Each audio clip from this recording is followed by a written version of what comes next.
माँ, तुमने मुझे बुलाया माँ?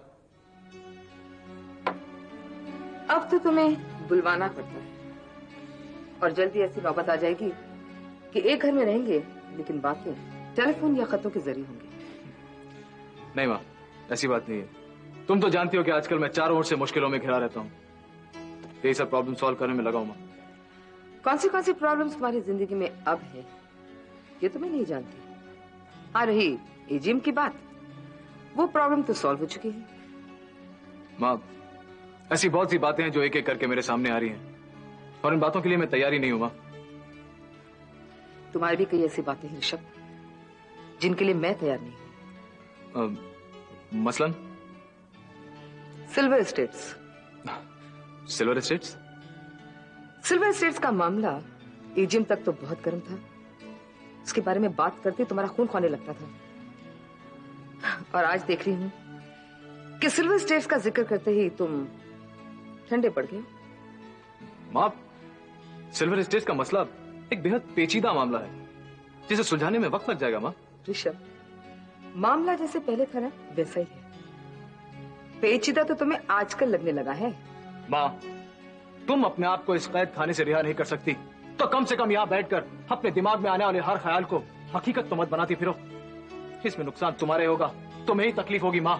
तकलीफ तो तेरी माँ को जरूर होगी, बल्कि बेहद होगी, जब तेरी माँ को विश्वास हो जाए कि सुतलाना से तेरी नफरत कम होती जा रही है। माँ, उस नफरत को तुमने अपने जीने का आधार बना लिया है, लेकिन मुझ पर और बहुत सी जिम्मेदारियां हैं, बहुत सी रिस्पॉन्सिबिलिटीज है। मैं स्वेतलाना पर अपना वक्त जाया नहीं कर सकता। ठीक है, तो फिर सिल्वर एस्टेट्स स्वेतलाना पे जाया कर दो। माँ, देख रही हूं तू आजकल अपने बाप की तरह बनती जा रही है। केशव की सारी खूबियां तुझमें आ रही हैं, लेकिन खबरदार खबरदार अगर तू अपने बाप के नक्श कदम पे चला, समझे? माँ, तुम दिन ब दिन बीमार होती जा रही हो। पहले डैडी वजह थे, अब उनके मरने के बाद तुमने मुझे वजह बना लिया है। अरे तुम अपना मिजाज बदलना ही नहीं चाहती माँ। बीमार रहने का शौक हो गया है तुम्हें। यानी कि तुम स्वेतलाना के चुंगल में पूरी तरह फंस चुके हो। तेरा बाप भी इसी सुर में बात किया करता था। उस दो कौड़ी के औरत के सामने सीधा खड़ा रहना तुझे मुश्किल पड़ रहा है? ठीक है, बाप के बाद बेटा उन अयाशियों को आबाद रखेगा। अरे बस कर माँ, बस कर। बस तो तू कर ऋषभ। राजघराने की औलाद है तू। स्टेट पे तूने कब्जा आज तक क्यों नहीं किया? क्योंकि स्वेतलाना ने तुझ पे पूरा कब्जा किया हुआ। अरे ऐसी कोई बात नहीं है माँ। तुझे तो आदत हो गई है, किसी न किसी को यहाँ बुलाती है और उनके सामने ड्रामा करने लगती है, चाहे उस बात में सच्चाई हो या ना हो।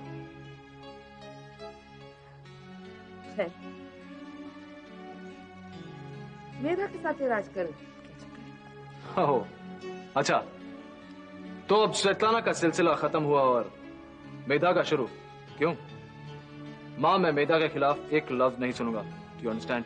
यानी कि बात आगे पहुंच रही है। तो अपने खानदान की इज्जत पर टाट के पैबंद लगाने पे तुला हुआ है।